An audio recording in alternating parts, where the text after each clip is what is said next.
Donc ce matin, on va parler d'un passage que finalement on comprend assez mal. C'est pour ça que je vous en... Alors attention, ne donnez pas des autodidactes du grec ou de l'araméen ou de l'hébreu, parce que généralement ça se passe mal, parce qu'il y a quand même des règles pour comprendre le grec, mais c'est quand même intéressant de comprendre les mots d'origine. La traduction française, c'est pas qu'elle est pas bonne, c'est que parfois elle est moins précise. Par exemple, dans la langue grecque, vous avez des temps qui n'existent pas en français. Et pourtant, ces temps nous expliquent des choses très fortes au point de vue théologique. Vous avez des temps comme le parfait, ou ce qu'on appelle l'aoriste. Ce sont des temps qui n'existent pas en français et qui sont vraiment des temps importants en grec. Donc, dans cette explication de texte ici, on va utiliser les mots, les formes verbales et les temps conjugués. Et vous allez voir que finalement, quand on creuse un peu, on a peut-être malheureusement souvent des compréhensions en surface de certains passages. Et je pense que Matthieu 7 en fait partie. Le deuxième point concernant l'enseignement, c'est que vous le savez pour ceux qui me connaissent, je suis très réticent à la mémorisation des passages de versets seuls. Pourquoi ? Parce que très souvent, quand on prend un passage seul, souvent on va lui faire dire le contraire de ce qu'il veut dire réellement. Pourquoi ? Parce qu'on le sort de son contexte. Et je dis toujours qu'un verset doit toujours être expliqué dans son contexte. Et si on veut mémoriser un verset, alors il y a des versets qui peuvent se mémoriser indépendamment du contexte. Il y en a plein, parce que voilà, il n'y a pas besoin de comprendre un contexte, c'est clair. Mais il y a beaucoup d'autres passages où si on n'utilise pas le contexte, on va se tromper. Il y a des chances qu'on se trompe. Et je vous encourage aussi à mémoriser parfois même des chapitres, voire des livres si c'est possible, parce que ça va vous permettre de comprendre les choses. Mais c'est valable surtout bien sûr pour l'enseignement. N'étudiez jamais un verset seul. La péricope est très importante, le texte, l'auteur, pourquoi il a écrit cette lettre, etc., etc. Je ferme la parenthèse et maintenant on va revenir au texte en lui-même qui se trouve dans Matthieu chapitre 7. Alors Matthieu chapitre 7, bon vous allez me dire là je ne vais pas inventer l'eau chaude, mais c'est la suite du chapitre 6. Mais ce que je veux dire par là, c'est que dans le livre Matthieu, il y a un message que Matthieu veut délivrer. Et c'est pour ça qu'il est important de comprendre que Matthieu, dans sa thématique, aborde un Jésus qui est roi. C'est la raison pour laquelle il est parlé du royaume. C'est la raison pour laquelle il y a ce fameux sermon sur la montagne qui nous montre l'exigence de ce royaume. Et Matthieu 7 doit être compris dans le contexte du sermon sur la montagne. Vous ne pouvez pas expliquer Matthieu 7 sans comprendre Matthieu 5 et 6, qui sont les fondements et les bases de ce que je dirais l'interprétation de Matthieu 7. Si vous sortez Matthieu 7 du sermon sur la montagne, vous allez passer à côté de quelque chose de précieux. Alors, les deux versets qui nous concernent ce matin, ce sont les versets 13 et 14. Et vous allez voir que lorsqu'on comprend la richesse de la parole de Dieu, j'ai une discussion avec mon fils là-dessus. Je disais, tu sais, tu peux lire 50 fois le passage, c'est pas parce que tu l'as lu et que tu le sais que pour autant, il n'y a pas des choses qui te sont encore cachées. Et plus vous allez creuser, plus vous allez, avec l'aide de l'esprit bien évidemment, plus vous allez encore en profondeur et découvrir des choses qui peut-être 10, 20 ans ou 30 ans de vie chrétienne, vous ne saviez pas. Et c'est ça la beauté de ce texte, c'est ça la beauté de la Bible. Alors, on va essayer de se remettre un peu en question dans ce passage, que certainement on a à peu près tous la même compréhension. Alors, c'est pas faux, mais très souvent on passe à côté du réel message de ce passage. Matthieu chapitre 7, versets 13 et 14. Est-ce que quelqu'un peut le lire ? Entrez par la porte étroite, parce que large est la porte et spacieux le chemin qui mène à la perdition. Et il y en a beaucoup qui passent par là. Mais étroite est la porte et resserré le chemin qui mène à la vie. Et il y en a peu qui les trouvent. Merci beaucoup. Alors, il faut savoir, pour ceux qui suivent les enseignements de Jean-Marie, notamment sur l'Apocalypse, je pense que là, vous êtes au fait. Et pour les autres, il faut savoir qu'il y a beaucoup de formes poétiques dans la Bible. Alors, particulièrement dans l'Ancien Testament, mais parfois aussi dans le Nouveau Testament. Et il y a une structure littéraire qui est très peu abordée lorsque les prédicateurs prêchent. Et c'est bien dommage parce que si on ne lit pas avec cet arrière-plan de cette forme poétique, eh ben, là encore, on va avoir du mal à comprendre les textes. Et ici, justement, on est dans une forme poétique qu'on appelle un chiasme.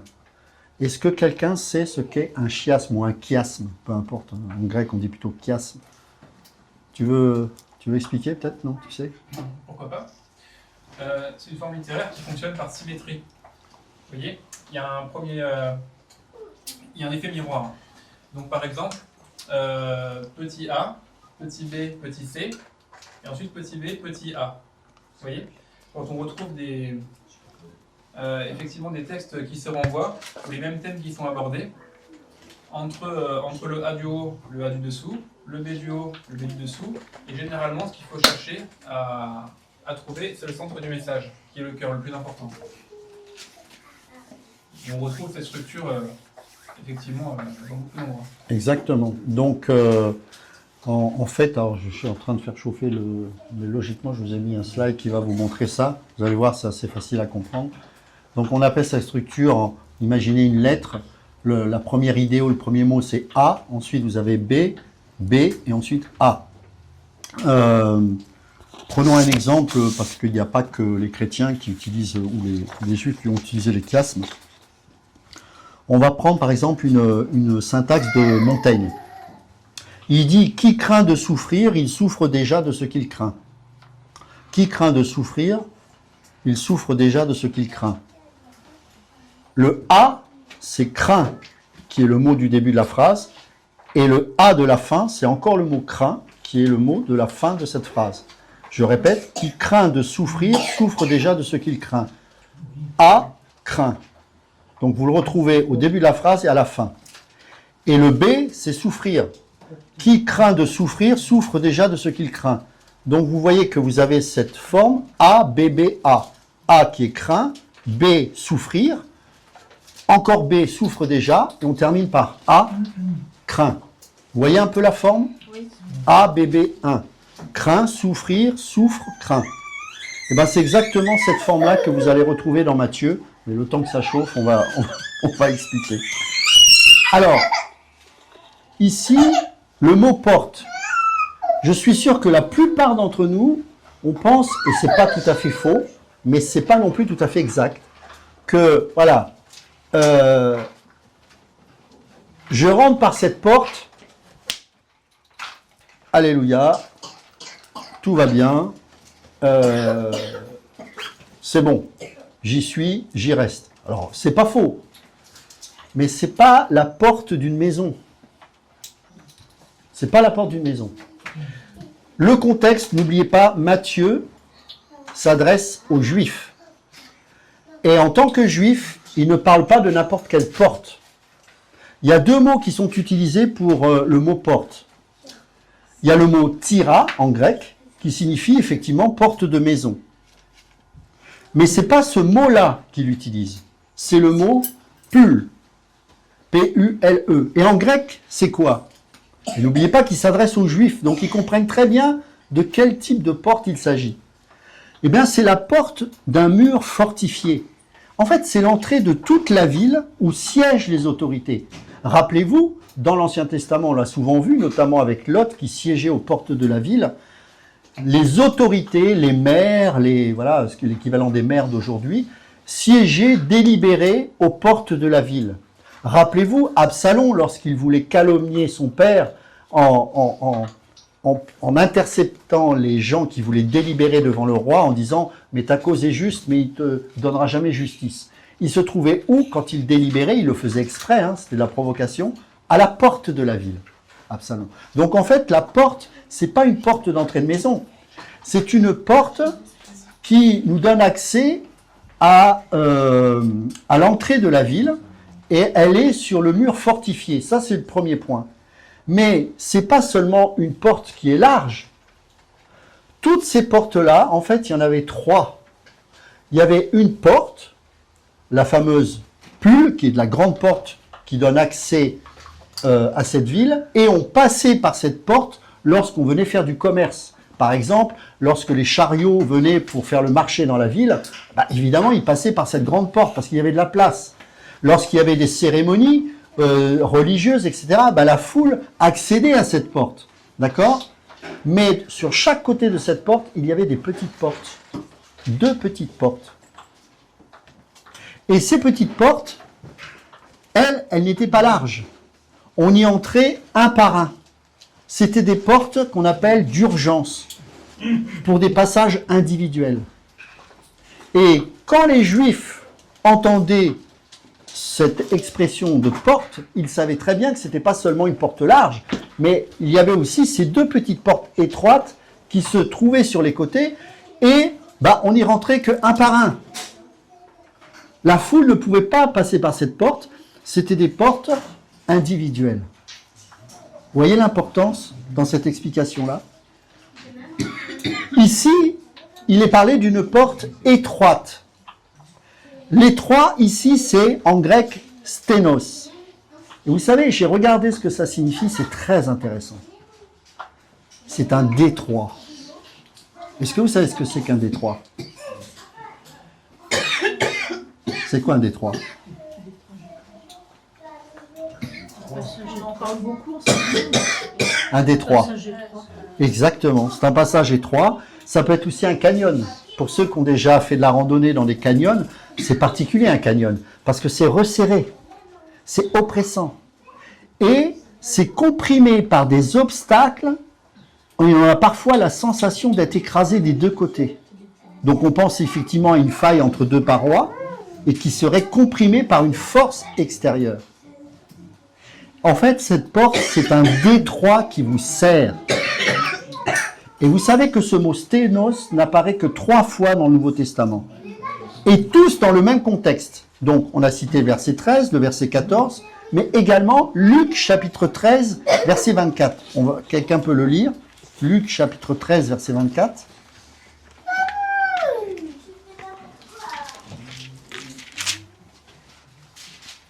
Efforcez-vous d'entrer par la porte étroite. Car je vous le dis, beaucoup chercheront à entrer et ne le pourront pas. Voilà, merci. Donc là, pareil, même mot. D'accord? Sténos. Et puis, quand on continue, il y a le chemin, ça chauffe toujours pas, on n'arrive toujours pas à rappeler le cap sur le... Bon.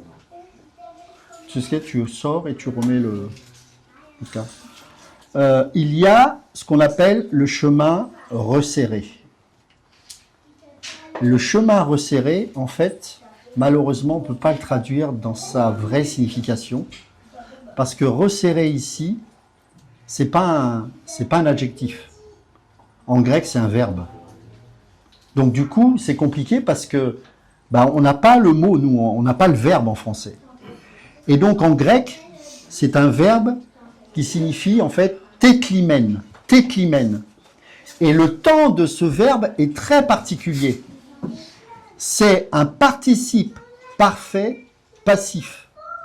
Et voilà les temps en grec que nous n'avons pas en français. S'il fallait traduire ça, c'est ayant été pressé avec un effet qui demeure. Parce que le parfait, en fait, est un temps qui vient du passé, mais dont les effets sont continuels. Vous voyez? Est-ce que vous me suivez? Si je vous perds, vous me le dites. Hein. Ça va? Donc le temps en grec signifie que c'est quelque chose qui a été resserré, donc du passé, mais qui a encore un effet permanent. Donc c'est pas seulement je rentre, c'est quelque chose qui produit un effet sur ma vie jusqu'au bout. Vous comprenez le sens? Alors, ici, je reviens sur le chiasme. Donc on avait utilisé cet exemple. Tu peux passer le slide d'après, là. Voilà.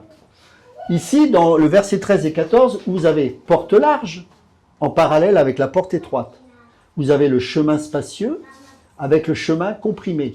Et vous avez la destination spacieuse avec la destination de vie. Tu peux prendre l'autre slide. Donc si on prend, là, non, ici. si on prend pardon, le chiasme, A, B, B, il y a porte large, porte étroite, chemin spacieux, chemin comprimé.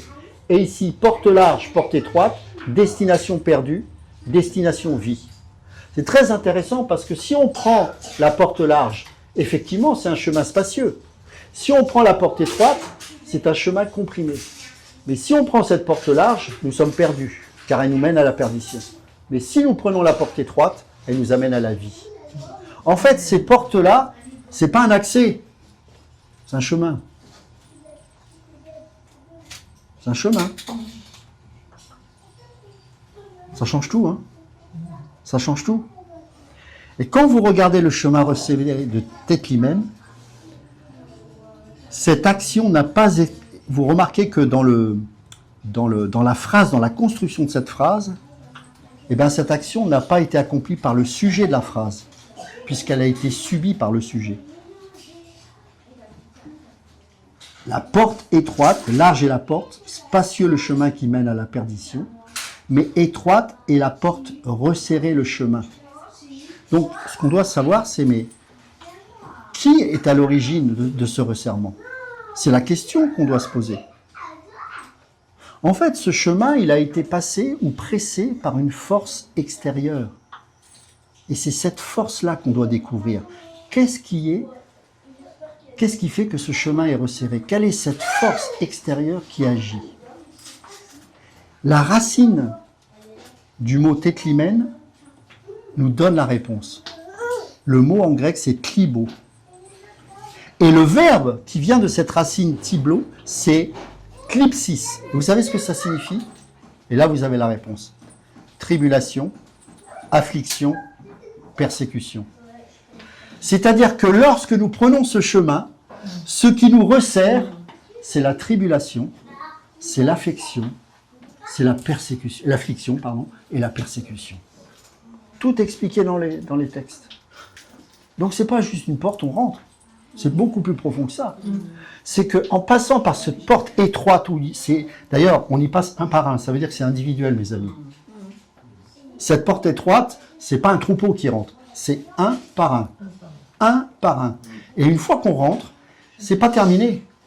On prend un détroit, un canyon, ça nous resserre de partout. Comment c'est un par un? C'est ce que j'expliquais tout à l'heure, c'est que cette porte large était entourée de deux portes étroites et qui étaient petites parce que c'était des sorties de secours. Et donc on n'y rentrait que un par un pour éviter que la foule s'y entasse. Et la porte large, c'est la foule, mes amis. Et celle-ci, elle est guidée non pas par une responsabilité personnelle, mais parce qu'on suit le flot. Mes amis, dans le monde, on suit le flot. Il n'y a pas de décision individuelle. Demander aux gens de penser par eux-mêmes, ça devient compliqué. On suit, on rentre dans cette porte, c'est large. Vous voyez, je sais de quoi je parle en ce moment, des chèvres. Mais c'est le troupeau. Ça ne réfléchit pas, un troupeau. Ouais, mais on va là-dedans, hein, on allume, hein, CNews, TF1, machin, en fonction de son courant de pensée. Mais en fait, on est dans le même flot. Hein. Et personne va à un moment donné se réveiller pour se dire, mais attends, mais je fais quoi là? Et dans cette porte qui est large, c'est ce que vous voyez. Vous avez les marchands, il faut rentrer dans celui où on rentre, on ne réfléchit pas pourquoi, c'est comme ça, on rentre. La porte étroite, elle, nous responsabilise parce que c'est un par un qu'on y rentre. C'est un engagement. C'est un engagement. Romains chapitre 5, verset 3. La porte étroite, c'est pas la loi, c'est pas parce qu'on doit bien discipliner. Non, pas du tout. Non. Romains chapitre 5, verset 3.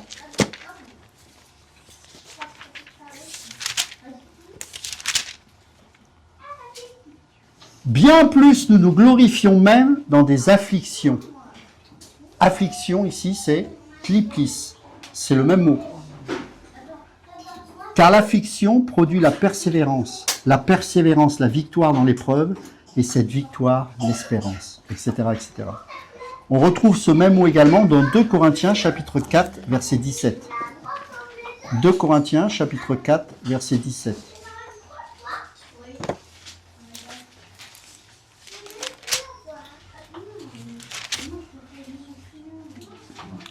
Car nos légères afflictions, klipsis également,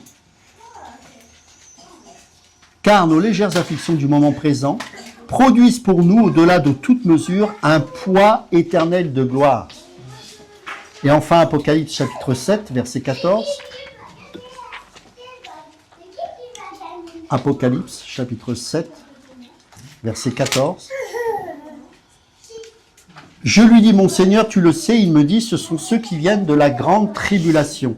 Ils ont lavé leurs robes et les ont blanchis dans le sang de l'agneau. C'est le mot clipsis que nous retrouvons également. En fait, ce chemin est resserré par la tribulation qui mène à la vie.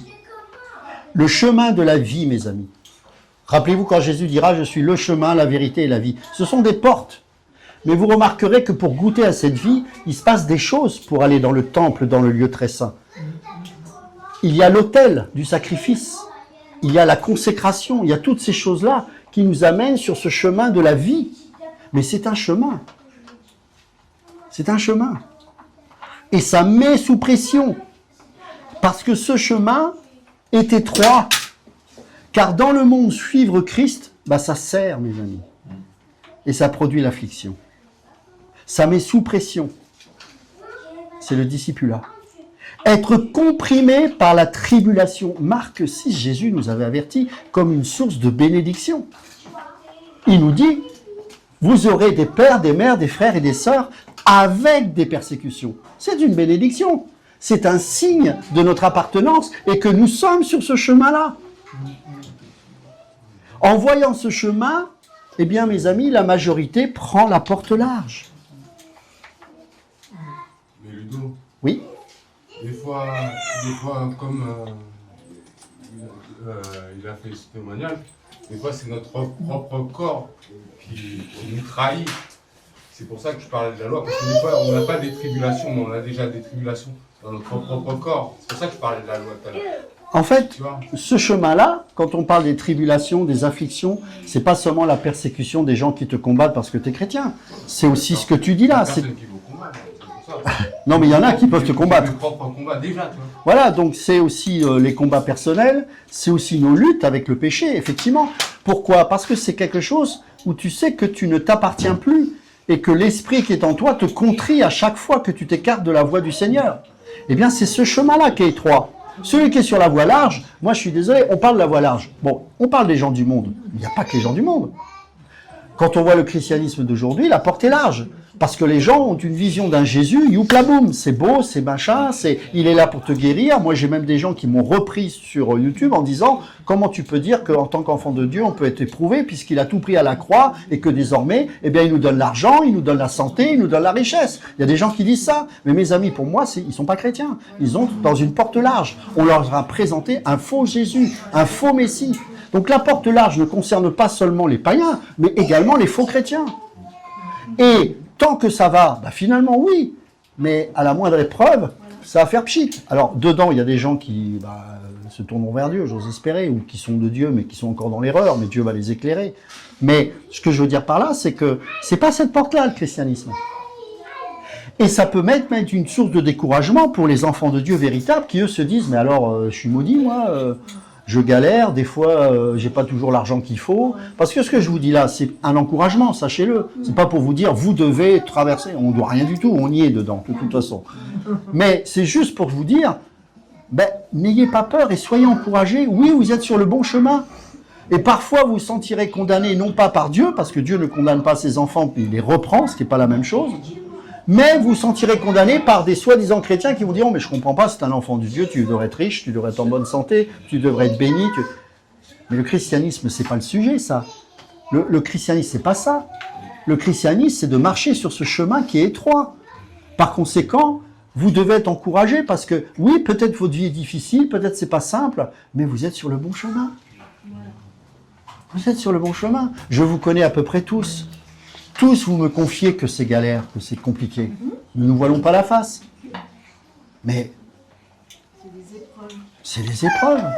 Ce chemin, il est étroit. Pourquoi ? Parce qu'on fait plus ce qu'on veut. C'est ça. On fait plus ce qu'on veut. Exactement. On fait plus ce qu'on veut, mes amis. Et parce qu'il ne veut pas qu'on fasse ce qu'on veut, il nous bloque. Il nous met des épreuves. La foule, elle peut aller à l'église, la foule. Les païens peuvent adhérer à je sais pas quoi, une idéologie, on y va. Mais vous remarquerez que quand vous commencez à réfléchir avec eux, il n'y a pas de réflexion justement. Pourquoi on va en masse à tel endroit? Parce qu'il y a la foule, parce que je suis. Je ne sais pas, mais on est là, voilà, on rentre par la porte pour faire du commerce. Mais il n'y a pas d'individualité, il n'y a pas de prise de responsabilité. Et ça, c'est le piège du diable. Le diable va vous déculpabiliser. Vous êtes dans la foule, c'est normal, vous êtes dans la norme, vous faites comme tout le monde. C'est un peu l'église, c'est ça en fait. Dans le catholicisme, c'est comme Exactement. Moi, je le ressentais comme ça. Ouais, je comprends. Voilà. Je comprends. On ne se parlait pas les uns les autres, il n'y avait pas de. Ouais, on va. Non. Et personne va oser se poser la bonne question. Mais nous-mêmes, parfois, on peut encore avoir ce travers. Je l'ai découvert là, depuis que je suis avec vous, en fait. Ça. Mhm. Avant, je ne savais pas. Amen.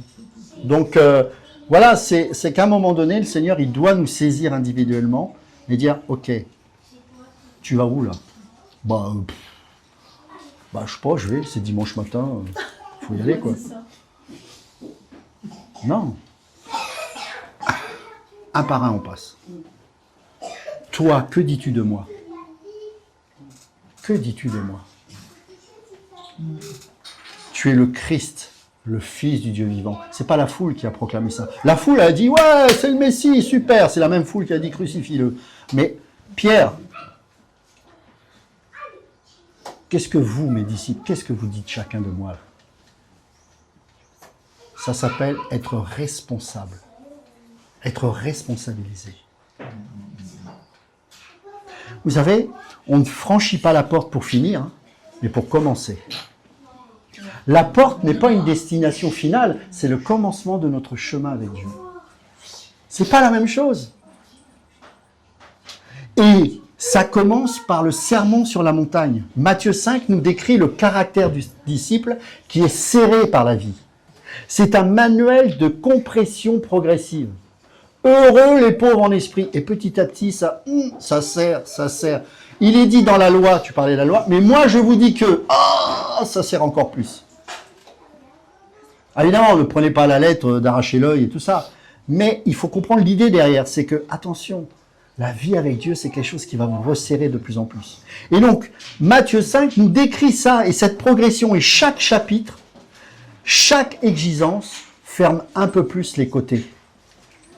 Et quand Jésus arrive au chapitre 7, il donne le nom de cette compression, téclimène.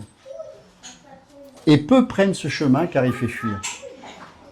En fait, quand vous lisez la progression de Matthieu, c'est costaud parce que ce sermon sur la montagne, déjà, faut le recevoir. Et la conclusion, c'est ça la porte étroite. C'est le commencement de la vie chrétienne. C'est pas l'arrivée. C'est un endroit où vous allez être comprimé. Vous allez passer dans un canyon et ça va être de plus en plus étroit. Parce que dans ce passage-là, il n'y a pas de place pour deux, mais pour un. Même dans ton couple, ce chemin-là, il est individuel. Ma femme a son propre chemin. J'ai mon propre chemin. Bien sûr, nous avons un chemin commun avec Dieu. Mais chacun, nous sommes responsabilisés devant Dieu quant à notre sanctification. Et donc, elle a sa propre affliction, sa propre épreuve que je n'ai pas. Et j'ai la mienne qu'elle n'a pas. Parce que c'est individuellement qu'on passe par cette porte et ce chemin. Pour pas que je m'en dédouane. Pour pas que je dise c'est la faute de l'autre. Pour pas que je fasse comme la foule qui suit bêtement parce qu'on doit y aller. Non, la vie chrétienne, c'est une vie de responsabilité. Je suis responsable de ma foi et de ma vie chrétienne. Et je ne peux pas dire la femme que tu m'as donnée. C'est moi. Trop souvent, on juge l'autre. Je discute avec les frères et sœurs. Et c'est vrai qu'on a toujours cette tendance, et moi aussi, à dire « Oh, mais t'as vu, il a fait... » Non, mais, et toi, dans ce chemin étroit, là, elle n'est pas là, cette personne, c'est toi. Cette personne-là que tu blâmes, peut-être qu'elle est là pour que le chemin que tu traverses te comprime encore plus. Donc le souci, c'est pas elle, c'est toi. Dans ce détroit, il n'y a pas de place pour elle. Pareil pour quelqu'un qui te persécute ou qui te fait du mal. Ou cette voisine qui n'est pas forcément sympa. Le problème, c'est pas la voisine. C'est toi. Tu es tout seul sur ce chemin. avec Dieu. Tu es comprimé pour ta sanctification, pour ta délivrance et pour que tu puisses grandir avec Dieu. On préfère le chemin large. Le chemin large en grec ici, c'est eurukoros. Vous savez ce que ça signifie?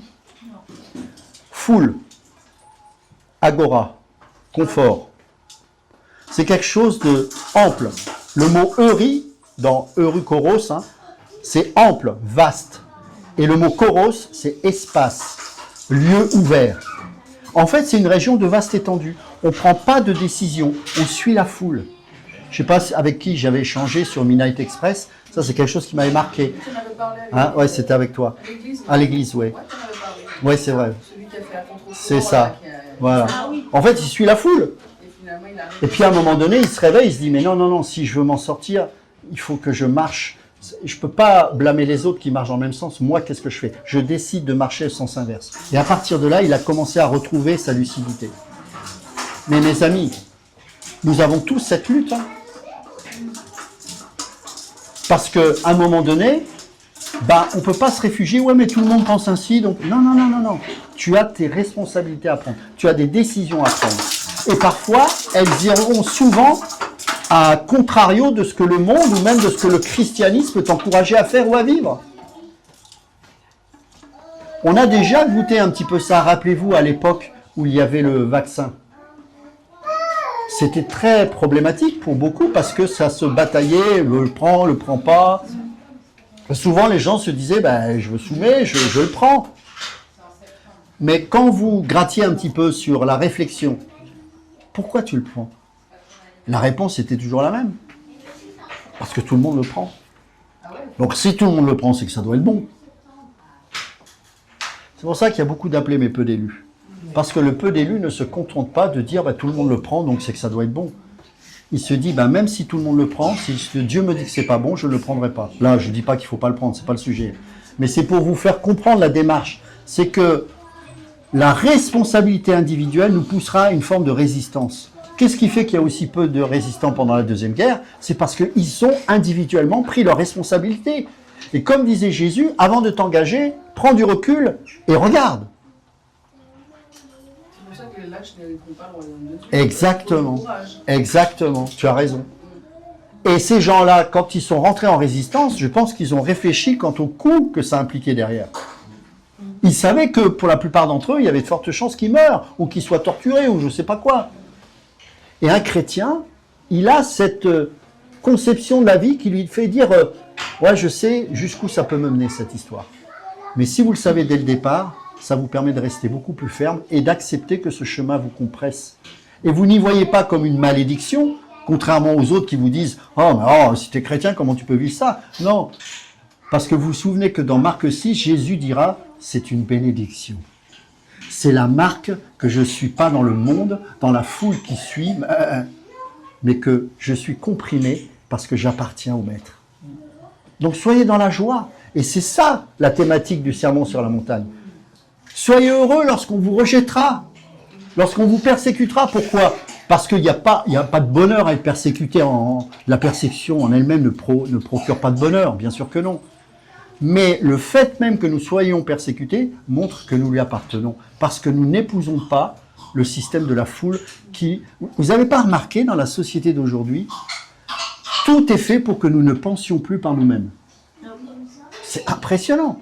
Moi, je ne veux pas jouer à l'ancien, mais dans les années 70, on pensait encore, il y avait encore beaucoup de philosophes, il y avait des émissions où les gens étaient amenés à la réflexion. Aujourd'hui, on a pourtant plein de gens qui dissertent en apparence, mais finalement, on est tous dans le même moule. On est tous dans le même bain, et la porte, elle est large, et on y va, et on En y même va. temps, on nous baillonne, donc on ne peut pas toujours dire ce qu'on peut, ce qu'on veut et ce qu'on peut. Exactement. Et c'est là où intervient la responsabilité individuelle. C'est est-ce que je suis prêt à accepter qu'on me considère un peu comme un païen parce que je vis C'est ça. mon christianisme le plus bibliquement possible. Mais ce que je veux vous dire par là, c'est que ne soyez pas tristes et ne pensez pas que parce que vous vivez des épreuves, vous êtes rejeté de Dieu. C'est faux. Évidemment, si on fait n'importe quoi, ça c'est autre chose. Mais si on marche avec Dieu et qu'on se dit, et je sais que c'est le cas la plupart plupart d'entre nous, des moments difficiles, mais ouais, mais c'est normal. Parce qu'il nous a mis sur ce chemin étroit. C'est normal. Donc, si les autres se moquent de vous, laissez-les se moquer. Priez pour qu'à un moment donné, il y ait une prise de conscience individuelle de leur part qui les amènera peut-être à la repentance. Mais quant à vous, de toute façon, c'est quelque chose auquel vous ne pourrez jamais échapper. Ah oui, parce que c'est le feu qui nous épure. Exactement. Et ça brille. Exactement. Ça fait mal. Et ça fait mal. Mais après, ça brille. Ça brille, Voilà. ça purifie. C'est beau. Exactement. Bruno, c'est ça, c'est ce que tu me dis toujours par rapport au feu. Tout à Il fait. faut passer dans le feu pour après briller. Effectivement. Mais ça brûle là. Ça brûle beaucoup. Tout à fait. Aïe aïe aïe. C'est trop, ça brûle. En fait, ce chemin étroit, il fait fuir. C'est pour ça qu'il est à côté, en tout petit, sur la grande porte. Ouais, c'est- Imaginez, vous avez une grande porte ici avec deux petites portes. Naturellement, vous allez passer par la grande porte. Naturellement, parce qu'on est comme ça. Mais heureusement, c'est l'esprit qui nous attire. Maintenant, je vous disais, on parlait du chemin large, eukoros, qui signifie foule, agora, confort, une vaste étendue, un espace large. Eh bien, c'est là où la foule avance. Et ce qui est intéressant, c'est que l'opposition de mots n'est pas seulement entre étroit et large, mais entre resserré et spacieux, entre le confort de la foule et l'inconfort de l'individuel. Ce mot eukoros, c'est rare dans le Nouveau Testament. Et dans le Nouveau Testament, ce mot, vous le retrouvez dans ce qu'on appelle la Septante. Est-ce que vous savez ce que c'est que la Septante? Non. Qui sait ce qu'est la Septante? Ok. Vas-y, explique. Traduction de l'Ancien Testament en grec. Voilà.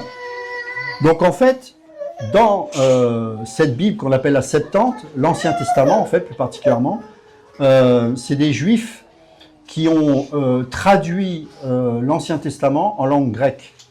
Donc on peut la retrouver sur Internet. C'est très intéressant parce que justement la racine du mot eukoros, se retrouve dans la Septante et dans un sens, lui, qui est positif par contre. Par exemple, dans le psaume 78, verset 19, où il est dit « Tu m'as élargi la terre, tu m'as élargi le chemin ». Donc dans l'Ancien Testament, dans la version Septante, c'est toujours quelque chose de positif. C'est le chemin, en fait, de moindre résistance. Non parce qu'il est facile en lui-même, parce que personne ne décide ni se responsabilise. Mais c'est là où il y a de l'espace pour tout le monde. Vous comprenez? Il y a de l'espace pour tout le monde. Quand Jésus dit « Venez à moi, vous tous qui êtes chargés et fatigués, je vous donnerai du repos », en disant ça, c'est une invitation. On pourrait croire qu'elle s'adresse à tout le monde. Mais pourquoi il n'y a que les élus qui y répondent? Parce que Dieu les choisit individuellement. Individuellement. Et en même temps, on est quand même comparé à des brebis, malgré tout. Bien sûr. On est quand même on suit la voie de Jésus. On est quand même Bien sûr. On fait partie d'un troupeau, bien évidemment. Là, je parle du chemin, évidemment, mais bien sûr, on fait partie du troupeau de Dieu et qu'il est notre conducteur, notre berger, bien évidemment. Parce qu'en fait, on rentre tous dans ce canyon, mais à la queue leu, en fait, quelque part. C'est une image imparfaite, mais on forme un troupeau. Mais on n'est pas là en train de... Parce qu'en fait, dans cette porte large, on suit quelque chose, mais on ne sait même pas ce qu'on suit. On suit. Vous demandez à la brebis qui ne suit pas, tu vas où? Je sais pas, on va là où... On suit.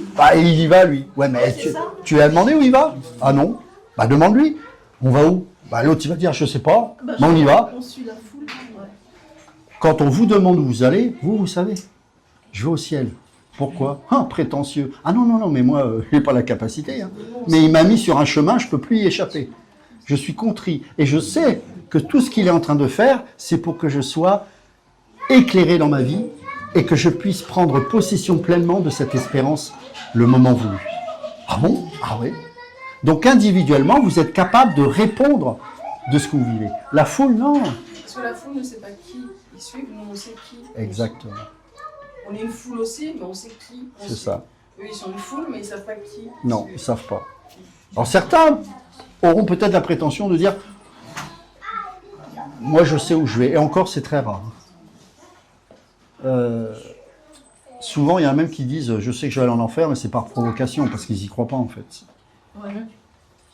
Mais nous savons parce que ce chemin-là, dans la chair, personne n'a envie de le prendre. Nous les premiers. On n'a pas envie, mais on y est. Et on ne va pas se laisser décourager par les autres sous prétexte que on a des difficultés. Non, merci Seigneur. Parce que tu es en train de travailler dans ma vie. Et je sais que si tu ne faisais pas ce travail, je serais complètement perdu, quoi. Pas perdu en termes de salut, j'entends, mais en termes de parfum de Christ. Il veut absolument que le nectar de Christ se dégage de moi. Et comment cette huile va se dégager? On presse l'olive pour qu'il en dégage l'huile. On la presse.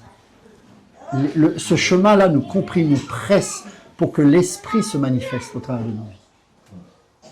Car les choses de la chair sont opposées aux choses de l'esprit, afin que vous ne fassiez pas ce que vous voulez. C'est Paul qui le dira dans l'Épître aux Galates. On ne suit pas la foule. Elle est emportée, la foule, par le mouvement. Il est parlé aussi de perdition, car large est la porte, spacieux le chemin qui mène à la perdition. Et le mot ici, c'est apoleia, qui vient du verbe apolimie. Vous savez ce que ça veut dire? Perte, ruine, vie gaspillée, loin de son maître. Et loin de son maître, ça me fait penser à Luc chapitre 15. Ce qui est, et le mot dans Luc chapitre 15, dans ces 3 paraboles, ce mot est utilisé également, c'est ce qui est sans son propriétaire. Rappelez-vous dans Luc chapitre 15, la pièce qui a roulé hors de la bourse, le drachme perdu. Le fils éloigné du père et la brebis éloignée du berger. C'est une foule qui est perdue. Perdue. La perdition, c'est dans ce sens-là. Perdu. Jésus est venu les chercher ceux qui étaient perdus. Ils sont hors de la relation. La perdition, c'est une vie dépensée, sans retour vers son propriétaire. Ce n'est pas seulement une destruction finale, mais une destruction permanente qui commence dès la porte large. Ce sont des gens perdus, pas forcément seulement en termes de destination finale, mais dans leur vie quotidienne, ils sont perdus. Il n'y a pas de repère. Et c'est pour ça que je crois beaucoup au témoignage chrétien, qui est un petit peu comme un phare qui brille dans la nuit. C'est un repère pour que les élus parmi cette foule puissent être éclairés et se dire individuellement, mais où je vais là? Un peu comme dans le film Midnight Express, mais où je vais là? Attends, mais qu'est-ce qui se passe? Et là, il y a une lumière qui brille et qui me fait entendre un autre son de cloche et qui me responsabilise. C'est pour ça que je ne crois pas à tout ce qu'on peut entendre souvent dans les évangélisations de rue, parce qu'ils nous induisent en erreur. Ils nous montrent une autre forme de porte large où il n'y a pas de prise de conscience individuelle. Ça s'appelle la repentance. Une évangélisation doit passer par la repentance. Sinon, c'est pas une bonne nouvelle. Une bonne nouvelle de quoi? Il y a des gens qui sont 10 fois plus heureux sur cette terre que les chrétiens. Non, c'est-à-dire que ta vie est perdue. Tu suis une foule, mais tu ne le sais pas, mais tu vas en enfer. Pourquoi? Parce que tu es pécheur. On est tous pécheurs, toi aussi? Oui. C'est pour ça que Jésus est venu. Voilà la bonne nouvelle. Mais le côté individuel, la porte étroite, c'est nous amener, avant même d'y rentrer, à une repentance. De comprendre que notre vie sans lui est perdue. Ce n'est pas seulement vie contre enfer, c'est vie retrouvée contre vie perdue. Vous saisissez la nuance? Ce n'est pas vie contre enfer, mais vie retrouvée contre vie perdue.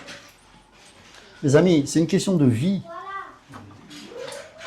Vous êtes sur un chemin étroit, mais vous êtes dans une vie qui est retrouvée. Vous êtes dans la maison du Père.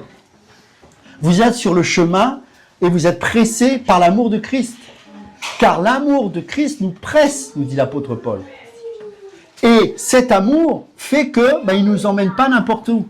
Il nous serre. Pourquoi? Parce que c'est comme quand je serre quelqu'un dans mes bras. Je le garde. Parce que je l'aime. La différence, c'est que moi, en tant qu'être humain, très souvent, je peux lâcher les bras. Quand vous lâchez les bras d'un votre enfant, il est perdu. La vie retrouvée, c'est le Père, votre Dieu, qui vous reprend et qui vous sert. Non, je ne te laisserai pas aller là. Je ne te laisserai pas aller là. Parce que je veux te garder dans mes bras. Parfois, vous aurez l'impression qu'il n'est même pas là. Pourtant, ses bras sont toujours là. C'est simplement qu'il vous fait passer sur un chemin où il est temps pour vous de grandir sur certains domaines. Sur certains aspects. Mais en réalité, vous avez été retrouvés. Vous avez une vie retrouvée. Peut-être que vous êtes sur un chemin étroit, mais vous êtes dans les bras du Seigneur. Les autres font ce qu'ils veulent. Ils ont une porte qui est large. La foule est là. Personne ne sait où il va. Ils sont perdus. Ils sont perdus. Ils ne savent pas où aller. Ils rentrent dans un lieu qu'ils ne connaissent même pas. Et ils ne savent même pas pourquoi ils sont là. Mais ils y vont. Vous voyez la différence? Et un autre mot aussi qui apparaît dans ce passage, c'est « étroite est la porte, resserrez le chemin qui mène à la vie, et il y en a peu qui les trouvent. » Le mot « trouve » ici, c'est « eurisko » en grec. Et vous savez quelle est sa signification? C'est trouver comme le résultat d'une quête. Matthieu 7, « Cherchez et vous trouverez. Celui qui cherche trouve, celui qui demande reçoit, celui qui frappe à la porte, on lui ouvrira. » Mes amis, pour chercher, il faut sortir de la foule. On y entre seul, pressé et contrit. Ce n'est pas seulement choisir le bon chemin, mais pour le chercher. Vous savez, moi je crois que Dieu est fidèle. Moi j'ai du mal à ce que les gens disent « Ah mais je l'ai cherché, j'ai jamais trouvé ». Moi j'y crois pas à ça. C'est faux. Si tu cherches, sincèrement, tu trouves. Parce que c'est l'esprit qui te pousse à chercher. Donc forcément, il répondra. Qui cherche trouve. Comment tout à l'heure, tu as pris un passage, je me dis, dans Luc 13. Il était dit, efforcez-vous d'entrer par la porte étroite, car je vous le dis, beaucoup chercheront à entrer, mais ne le pourront pas. Oui, parce qu'en fait, beaucoup veulent y entrer avec l'énergie de la chair. C'est la religion, par exemple. La philosophie, enfin, c'est pas la philosophie, on va dire la religion. En fait, ce chemin-là, personne ne peut le prendre par lui-même. C'est impossible. L'étroitesse, ça nous parle évidemment de l'individualité, mais aussi de l'impossibilité d'y rentrer par nous-mêmes.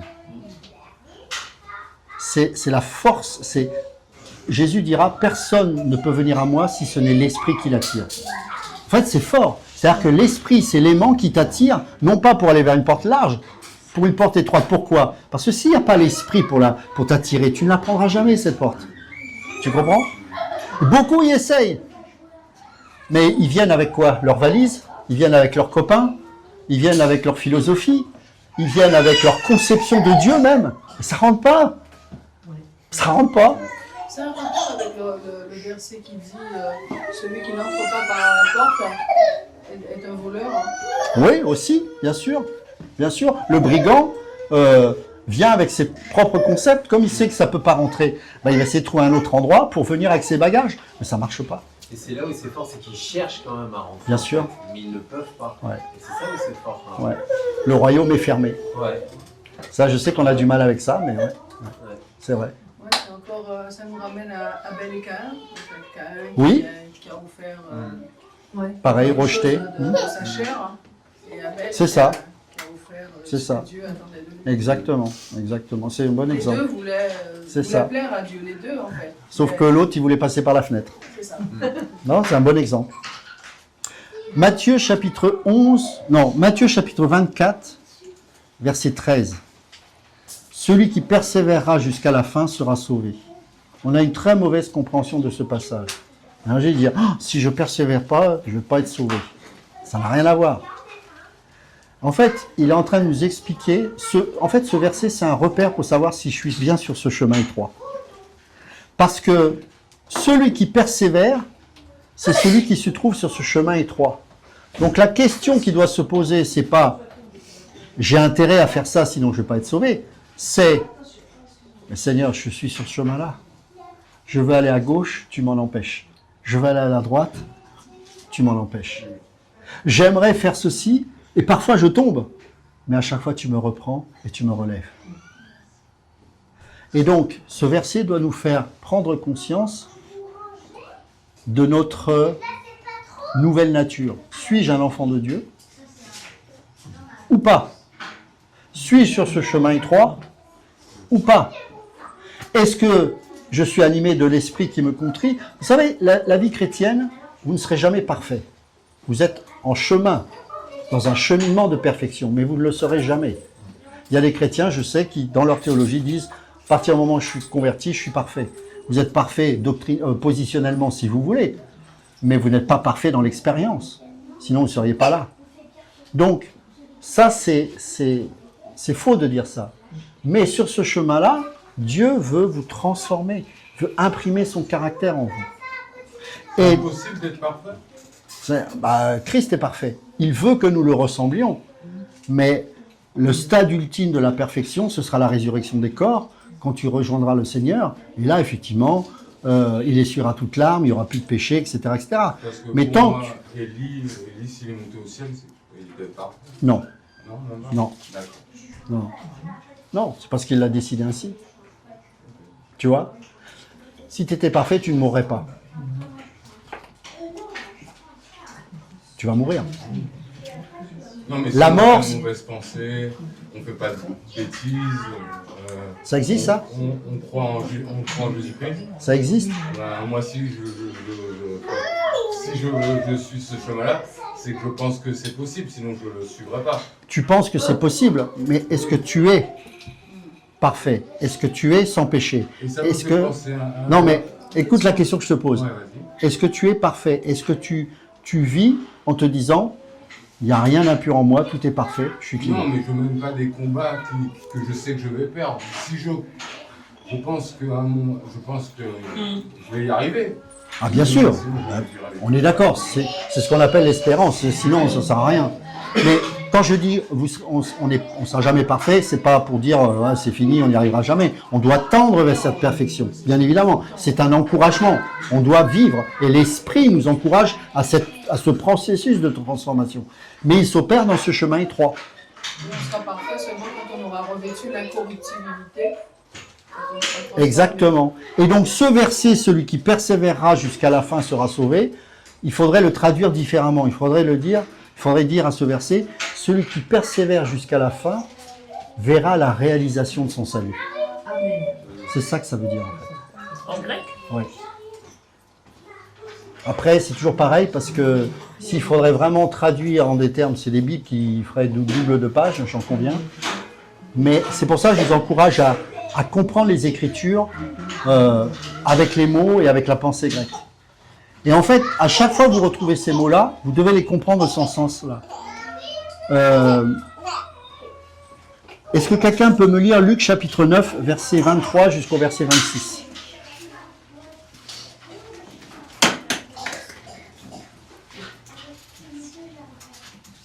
Parce que sinon, il y aurait tellement de contradictions, ce ne serait pas logique quand il nous parle de l'assurance du salut et tout ça. Et donc, le mot « sauver » a plusieurs sens. Donc Luc chapitre 9, verset 23. Puis il dit à tous, si quelqu'un veut venir après moi, qu'il renonce à lui-même, qu'il se charge chaque jour de sa croix et qu'il me suive. Car celui qui voudra sauver sa vie la perdra, et celui qui la perdra à cause de moi la sauvera. Et que servirait-il à un homme de gagner tout le monde s'il se détruisait ou se perdait lui-même? Car quiconque aura honte de moi et de mes paroles, le Fils de l'homme aura honte de lui quand il viendra dans sa gloire et dans celle du Père et des saints anges. Vous voyez, en fait, il fait une distinction. Pourquoi il a cette parole, Jésus? Il y a la marque de Dieu sur la vie d'un homme, c'est ça, c'est qu'il y a une distinction entre la foule et celui qui est un enfant de Dieu et qui ne peut pas faire ce qu'il veut. Et il est en train de dire à la foule, mais je ne vous ai jamais connu. Là, il parle en général, il parle à la foule. Mais cette foule, elle est étrangère à la vie de Dieu. Le chemin de la croix, il est individuel. Si quelqu'un veut venir, pas la foule, si quelqu'un veut venir après moi, qu'il renonce à lui-même, qu'il se charge chaque jour de sa croix et qu'il me suive ce chemin. Vous voyez ? Suivre Jésus, c'est pas seulement une vie chrétienne comme on l'entend, c'est suivre un chemin. suivre un chemin. Matthieu chapitre 11, verset 28. Venez à moi, vous tous qui êtes fatigués et chargés, et je vous donnerai du repos. Prenez mon joug sur vous et recevez mes instructions, car je suis doux et humble de cœur, et vous trouverez du repos pour vos âmes. Car mon joug est doux et mon fardeau léger. C'est une invitation de venir à lui pour être délivré du poids de notre culpabilité. Rappelez-vous Matthieu chapitre 5, verset 3.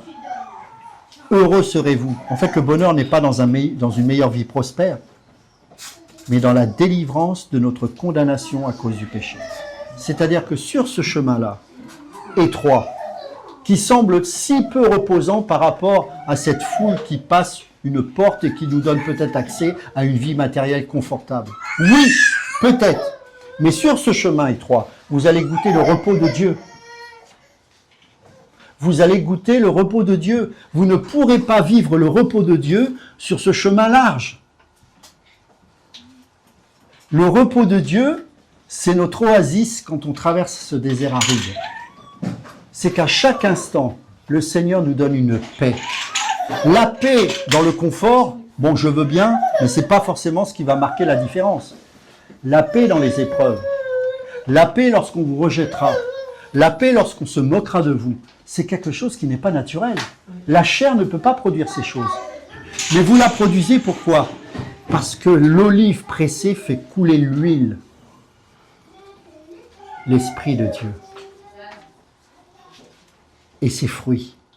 L'amour, la joie, la paix. Vous savez quand est-ce que les fruits de l'Esprit se manifestent? Quand c'est écrasé. Plus j'écrase l'olive, plus il y a l'amour, la paix. Je pense que ça vous est déjà arrivé. J'ai eu un moment très difficile dans ma vie professionnelle, il y a une dizaine d'années de cela, où franchement, je savais que c'était une persécution terrible. Naturellement, je suis quelqu'un, faut pas trop me chatouiller. Mais dans cette épreuve-là, j'avais l'amour, j'avais la paix, et celui qui me persécutait, je priais pour lui. C'est pas naturel. C'est parce que j'étais sur un chemin où j'étais tellement contrit que l'huile sortait. Et que sortait de moi quelque chose qui venait pas de ma chair, mais de l'esprit. J'étais capable de prier pour celui qui me persécutait réellement. Eh ben voilà, c'est ce qui m'arrive. Exactement. Ouais. Amen. Ah, ouais. Et on le voit, c'est pour ça que tu es dans la joie. Ouais. Moi, je me rappelle la première fois que tu étais venu, Oui. c'était pas le même visage. Non. Pourtant, est-ce que l'épreuve a disparu? Non. Non. Mais pourquoi le visage change? On en parlait encore. L'épreuve n'a pas changé, Non. mais le fruit de l'esprit se manifeste. Le caractère est transformé. Même moi, je suis étonnée. Ben, Même moi, tu es spectatrice de l'œuvre de Dieu dans ta de ce que vie. je vois, voilà, voilà. On dirait que je vois quelqu'un d'autre. Voilà. Je sais pas. Et ça s'appelle le témoignage chrétien. Et je bénis Dieu pour cette assemblée, parce que nous vivons ces choses-là. Et je prie pour que nous puissions le vivre de plus en plus, et que d'autres personnes se rajoutent et puissent goûter ce que notre sœur vit. Et que nous vivons tous, bien évidemment. Mais c'est quelque chose qui n'est pas normal. Nous sommes sur ce chemin-là, c'est dur, mais l'huile sort, et on aime, on pardonne, on a la paix. Bien sûr, je ne dis pas que tout est parfait et qu'on ne sera jamais dans la chair. Bien sûr que si. Mais, pour rejoindre ce que tu disais, il y a ce désir de vouloir être saint, d'avancer, de plaire à Dieu. Parce que nous ne nous appartenons plus à nous-mêmes. Encore une fois, le seul moyen de vivre sous la grâce, c'est de marcher sur ce chemin-là. Vous savez, la grâce, quand tout va bien, bon, c'est bien, mais le fait déjà de se dire tout va bien, c'est déjà une grâce. Mais sur ce chemin, la seule énergie, le seul moteur qui m'anime, c'est la grâce. Parce que sur ce chemin-là, je ne peux pas me vanter de quoi que ce soit. Parce que ce chemin me presse tellement qu'il montre aussi que ce n'est pas terrible ce que la chair est en train de, de montrer. Donc, je suis coincé. Seigneur, fais-moi grâce. Fais-moi grâce. C'est par la grâce que tu m'as sauvé. Et c'est cette même grâce qui me sanctifie. Ce n'est pas par les œuvres afin que personne ne se glorifie. C'est par la grâce que tu manifestes des œuvres. C'est par la grâce que je tiens sur ce chemin qui est tellement étroit et qui me fait parfois tant de mal. C'est par la grâce.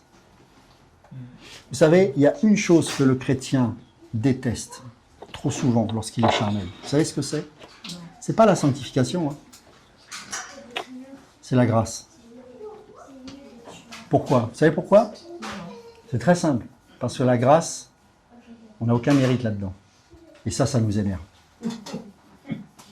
Parce que l'esprit de Caïn est parfois en nous. Et il a besoin d'être extirpé. Vous serez au ciel par la grâce. Vous vous sanctifiez par la grâce. Vous êtes sauvés par la grâce. Ce chemin étroit, vous le traversez, pas parce que vous l'avez entrepris de votre propre énergie, mais parce qu'il vous a mis dedans dans ce canyon. Et vous n'avez plus d'autre choix que de marcher par la grâce. Seigneur, fais-moi grâce, ça fait mal. Aide-moi à tenir, aide-moi à supporter. Le fait même de dire aide-moi, parfois, ça nous humilie parce qu'on voudrait tellement être fort. Mais un chrétien n'est pas là pour être fort. C'est lorsque je suis faible que je suis fort. Exactement. Parce que la puissance de Dieu se manifeste dans la grâce, pas dans les œuvres. Si vous avez encore des luttes, posez-vous la question, est-ce que j'essaie encore de m'en sortir par moi-même? Ou est-ce que je crie suffisamment à Dieu pour implorer sa grâce? Mais non pas comme un chrétien le fait par habitude, mais parce qu'il prend réellement conscience qu'il ne peut rien sans lui.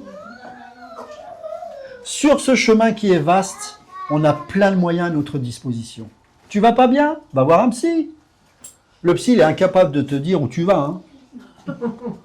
Il va faire ressortir tout ce qui va mal, et puis après, tu te retrouves avec ça, tu dis, bon, une fois que je sais tout ça, des choses que j'avais même pas vues, moi, qu'est-ce que je fais avec ça? Et des fois, on revient pire qu'avant. Oui. Hein? On te sort tout ça, ça sent mauvais, et on te le met dans les mains. Et tu as payé une fortune. Bon, bah voilà, parce que tu as vécu ça dans ton enfance. Ah bon? Mais je le savais même pas. Oui, bah maintenant je te le dis, tu le sais. D'accord, ok. Et je fais quoi de ça? Ah bah je sais pas, moi je suis pas payé pour ça. Moi je suis payé pour te dire ce qui va pas. Après le reste, ça c'est le chemin aussi parfois là. Il n'y a pas de solution dans le monde, mes amis. Alors parfois, on va essayer de prendre des échappatoires, même pour nous les chrétiens, parce qu'on a envie d'être bien et qu'on a envie de respirer. Mais même là, vous verrez que ça ne marche pas. Sur ce chemin étroit, on peut goûter le miel. Vous savez, pour que le miel sorte, il faut que le lion soit déchiré. Parfois, nous sommes des lions indomptables. Mais le maître, qui est le lion de la tribu de Juda, a déchiré ses entrailles pour nous sauver. Et nous a donné son miel à la croix, pour que nous puissions goûter la douceur de Christ. Jésus est doux, il est paisible, il est serein, il est bon. Et sur ce chemin étroit, lui ne tremble pas, parce qu'il sait que ce qu'il a commencé en vous, il va l'achever. La clé, c'est la grâce. La grâce, elle choque. La grâce, elle est violente. La grâce, c'est elle qui nous pousse à renoncer au péché. Cette grâce-là nous dit, non pas ma volonté, mais ta volonté, Seigneur. Et c'est cette grâce qui nous attire à lui en permanence. En fait, la grâce, c'est l'oxygène du chrétien. C'est l'air que nous avons besoin de respirer. Grâce, grâce, grâce, Seigneur, fais-moi grâce. Si jamais j'ai un soupçon d'orgueil qui me laisse croire que je suis capable de, Seigneur, pardonne-moi. Car tout est grâce. Je suis sauvé par la grâce, je me sanctifie par la grâce, et c'est cette même grâce qui m'emmènera au ciel. Amen. Alors ce chemin étroit, je suis heureux. Parce que c'est lui qui tient ma vie entre mes mains. Amen. Amen.